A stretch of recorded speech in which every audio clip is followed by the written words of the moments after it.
Good morning students. Shri PD Podar senior secondary school के YouTube channel पर आपका स्वागत है। मैं पूजा शर्मा आपको साइंस सब्जेक्ट पढ़ाऊंगी। हम टॉपिक लेंगे साइंस का, एक बायोलॉजी का टॉपिक है, सेकंड नंबर चैप्टर है मानव तंत्र, उसके बारे में हम स्टडी करेंगे। मानव तंत्र कई प्रकार के होते हैं, जैसे कि श्वसन तंत्र, पाचन तंत्र, उत्सर्जन तंत्र, प्रजनन तंत्र एंड नर्वस एंड अंतःस्रावी तंत्र। इन सब के बारे में अपन डिटेल में एक एक करके पढ़ेंगे, लेकिन हम शुरुआत करते हैं सबसे पहले पाचन तंत्र की। तो मानव तंत्र में सबसे पहला जो पॉइंट है वो है पाचन तंत्र।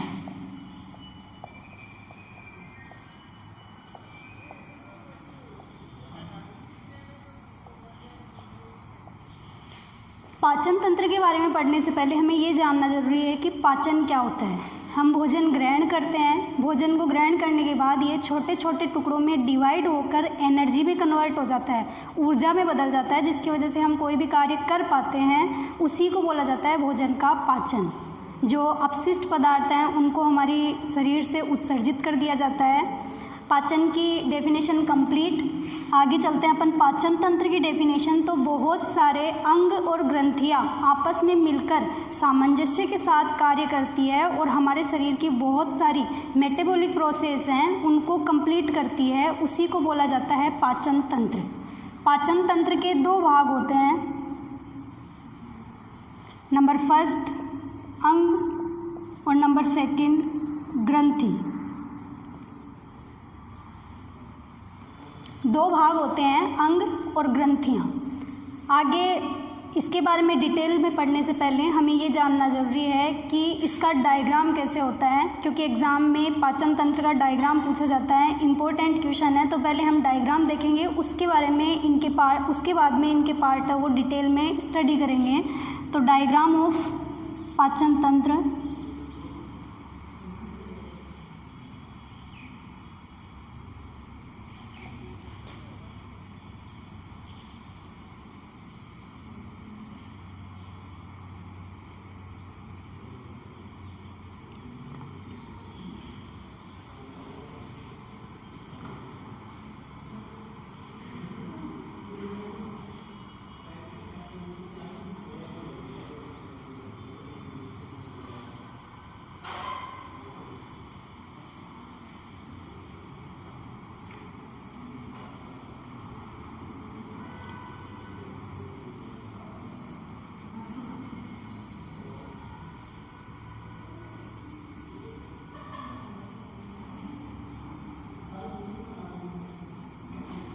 इनका नाम लिखते हैं। सबसे पहला जो अंग होता है वो होता है मुख।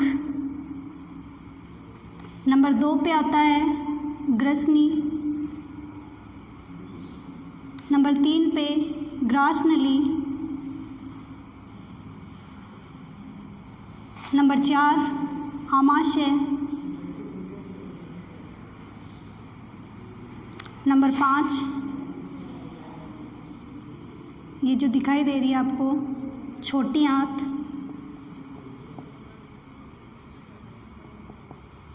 नंबर 6 बड़ी आंत।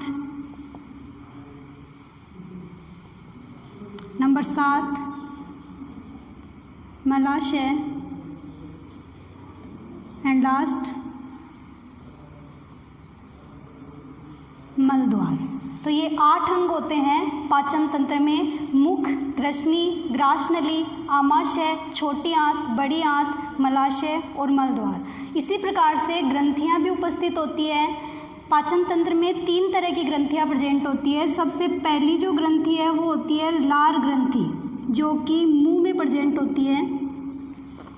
दूसरे नंबर की ग्रंथि है वो डायफ्राम के नीचे, और ये जो आपको स्टमक दिखाई दे रहा है, ये यहाँ पे ये जो पार्ट है इसके ऊपर की तरफ प्रेजेंट होती है। ये त्रिभुजाकार एक शेप में पाई जाती है, इसको बोला जाता है यकृत। इंग्लिश में लीवर बोलते हैं और वैसे इसको यकृत बोला जाता है। तीसरे नंबर की जो ग्रंथि है वो यहाँ इस जगह प्रेजेंट होती है, 6 से 7 इंच लंबी होती है, यू आकार की होती है, इसको बोला जाता है अग्नाशय ग्रंथि।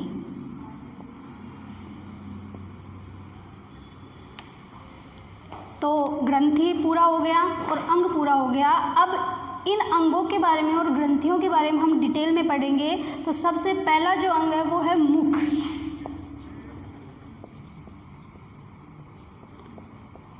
मुख का जो आकार है वो कटोरे नुमा होता है, जैसे आपका कटोरा होता है उसके आकार का होता है, और उसमें 2 अंग प्रेजेंट होते हैं। सबसे पहला अंग होता है जीभ, और दूसरा अंग होता है दांत। सबसे पहले हम जीभ की बात करें तो जिह्वा मुख के जिस पार्ट से जुड़ी हुई होती है उसको बोला जाता है frenulum lingual part. Frenulum lingual part. Frenulum lingual part के द्वारा जीभ मुख से जुड़ी हुई रहती है। इम्पोर्टेंट क्वेश्चन है, एग्जाम में आया हुआ है। दूसरा क्वेश्चन जो इसके ऊपर बनता है वो है इसके कार्य। जो जीभ होती है उसके क्या कार्य होते हैं? जीभ के 2 कार्य होते हैं। सबसे पहला कार्य होता है यह हमारे भोजन को लसलसा बना देती है, स्मूथ बना देती है, जिससे भोजन आसानी से ग्रास नली और ग्रसनी में आगे की तरफ गति कर जाता है। दूसरा जो कार्य होता है जीभ का वो ये होता है कि इसके अंदर सेलिवरी एमाइलेज नाम का एक एंजाइम पाया जाता है, जो हमारे भोजन में जो स्टार्च प्रेजेंट होता है उस स्टार्च को डाइजेस्ट करने का काम करता है। मीन्स स्टार्च का डाइजेशन, जो पाचन होता है वो मुंह में शुरू हो जाता है। बाकी कंप्लीट डाइजेशन है स्टार्च का वो आमाशय में होता है, लेकिन शुरुआती जो डाइजेशन है, पाचन है, वो मुख में शुरू हो जाता है। और वो काम कौन करता है? जिह्वा करती है। जिह्वा के थ्रू सेलिवरी एमाइलेज नाम का एक एंजाइम रिलीज होता है। टाइलिन एंजाइम भी रिलीज होता है और एमाइलेज एंजाइम भी रिलीज होता है। ये दोनों ही जीभ के द्वारा रिलीज होते हैं। जिह्वा आपका पूरा हो गया। दूसरे नंबर पे आता है आपका दांत। ह्यूमन बींग्स में 32 दांत होते हैं। 16 ऊपर वाले जबड़े में होते हैं और 16 नीचे वाले जबड़े में होते हैं। मनुष्य में पूरे जीवन काल में 2 बार दांत आते हैं। एक होते हैं दूध के दांत और दूसरे होते हैं स्थायी दांत। इसी वजह से उनको बोला जाता है द्विबार दंती। जो मनुष्य होते हैं उनको द्विबार दंती प्राणी कहा जाता है। दांत एक सांचे में लगे हुए होते हैं, उस सांचे को बोला जाता है जबड़ा। जो गम्स होते हैं वो एक मोल्ड के जैसे वर्क करते हैं, सांचे के जैसे वर्क करते हैं। आगे चलते हैं। नेक्स्ट क्वेश्चन इसमें बनता है प्रकार। दांत कितने प्रकार के होते हैं? तो दांत है वो 4 प्रकार के होते हैं। नाम: नंबर 1 रदनक, नंबर 2 कृंतक, नंबर 3 अग्रचवर्णक, एंड नंबर 4 चवर्णक। इनके ऊपर क्वेश्चन अपन डिटेल में पढ़ते हैं। पहला क्वेश्चन इनमें पूछा जाता है इनकी कुल संख्या, और दूसरा क्वेश्चन इसमें पूछा जाता है इनके कार्य। तो सबसे पहले हम रदनक की बात करें तो इनकी कुल संख्या होती है 8। 4 ऊपर वाले जबड़े में होते हैं और 4 नीचे वाले जबड़े में प्रेजेंट होते हैं। सामने के जो दांत होते हैं उनको बोला जाता है रदनक। इनका कार्य होता है भोजन को काटना। भोजन को काटने का काम किसका होता है? रदनक का होता है। हम सामने वाले दांतों से काटने का काम करते हैं, ये है रदनक दांत। दूसरा आता है कृंतक। इनकी कुल संख्या होती है 4, 2 ऊपर वाले जबड़े में और 2 नीचे वाले जबड़े में। इनका कार्य होता है भोजन को चीरना फाड़ना। कृंतक जो दांत होते हैं वो मांसाहारी जंतुओं में ज़्यादा अच्छे से विकसित होते हैं और बाकी जो जीव हैं उनमें कम विकसित होते हैं, और ये भोजन को चीरने फाड़ने का काम करते हैं। 3rd नंबर पे आता है अग्रचवर्णक। इनकी कुल संख्या होती है 8 और इनका कार्य होता है भोजन को चबाना। इसके बारे में बस इतना ही आएगा। आगे आता है चवर्णक। इनकी संख्या होती है 12, 6 ऊपर वाले जबड़े में और 6 नीचे वाले जबड़े में, और इसका कार्य भी होता है भोजन को चबाना। यह आपके दांत टॉपिक कंप्लीट और मुख टॉपिक कंप्लीट हो चुका है। नेक्स्ट जो 2nd नंबर पे है वो है ग्रसनी।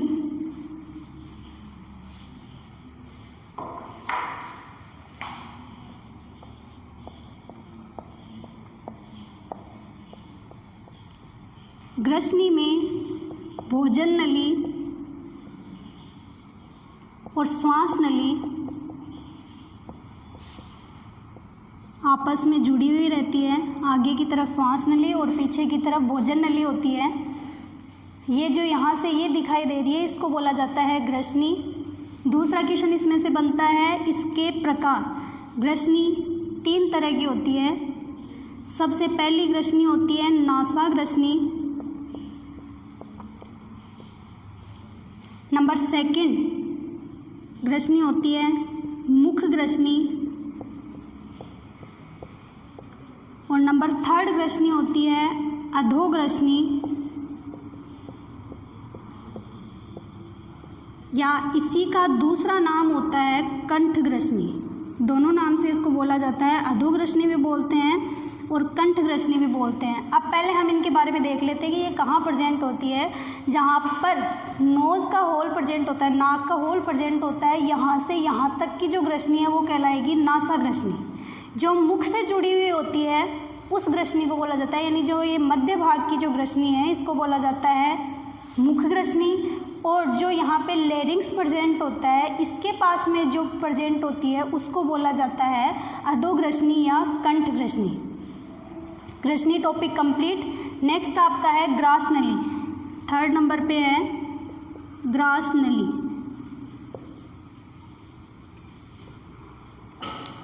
ग्रास नली में 2 क्वेश्चन बनते हैं। पहला क्वेश्चन बनता है इसमें क्रमांकुचन गति होती है। क्रमांकुचन गति क्या होती है? एक बार ये सिकुड़ती है, एक बार इसमें शिथिलन होता है। मतलब एक बार तो ये सिकुड़ेगी, एक बार शिथिलन होगा। जैसे ही इसमें शिथिलन होगा ऊपर से फूड यहाँ आ जाएगा और जैसे ही ये वापस से सिकुड़ेगी ये सारा फूड आमाशय में चला जाएगा। तो ये एक फिक्स टाइम इंटरवल के बाद में रिपीट होता रहता है, दोहराता है अपने आप को। इसी को बोला जाता है क्रमांकुचन गति। पहला क्वेश्चन ये बनता है। दूसरा क्वेश्चन इसमें से ये बनता है कि इसका कार्य क्या होता है। ग्रास नली का कार्य होता है यह भोजन को ग्रसनी से आमाशय तक पहुंचाती है। ग्रास नली आपका कंप्लीट हो गया। अब नेक्स्ट अपन अंग लेते हैं आमाशय।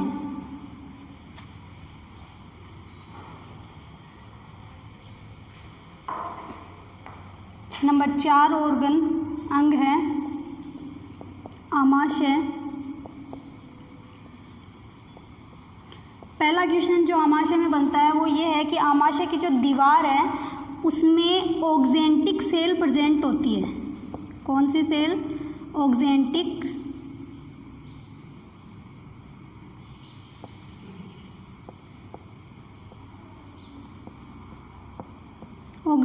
कोशिकाएं प्रेजेंट होती हैं जिनकी दीवारों से HCl एसिड रिलीज होता है। HCl एसिड का पूरा नाम है हाइड्रोक्लोरिक एसिड।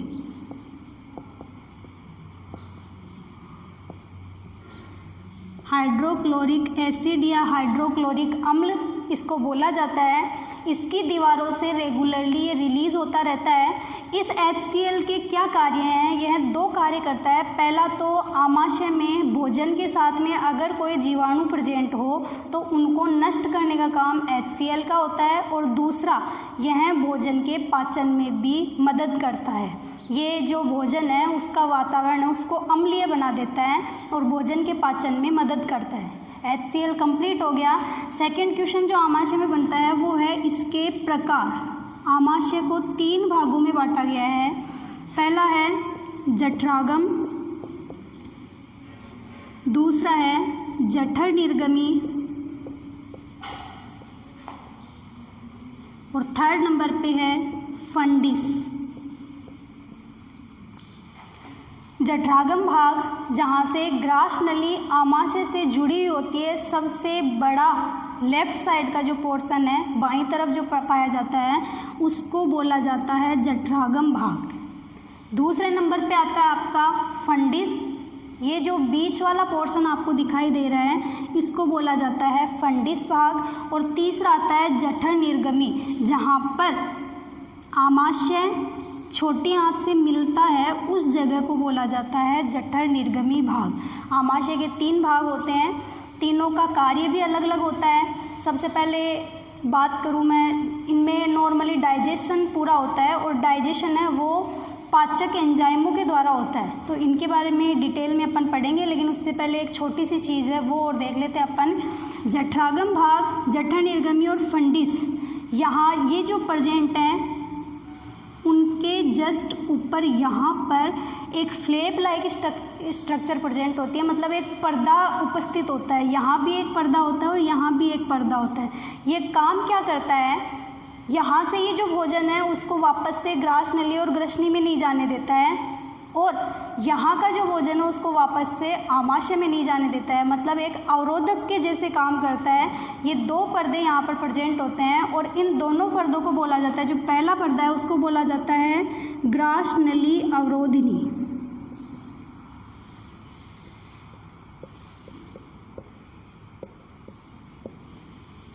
ये जो दिखाई दे रहा है यहाँ पर, इसको बोला जाता है ग्रास नली अवरोधिनी, और दूसरा होता है जठर निर्गमी अवरोधिनी।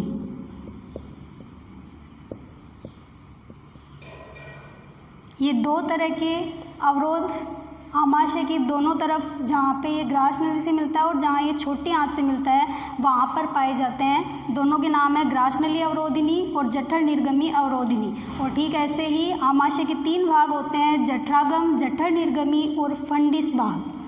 आज के लिए इतना काफ़ी है, बाकी आगे वाले पार्ट है वो अपन कल पढ़ेंगे। अगर आपको इससे जुड़े कोई भी क्वेश्चन पूछने हो तो आप मेरे व्हाट्सएप नंबर पे मैसेज कर देना और इसको अच्छे से रिवाइज़ करना, नोट कर लेना। Thank you.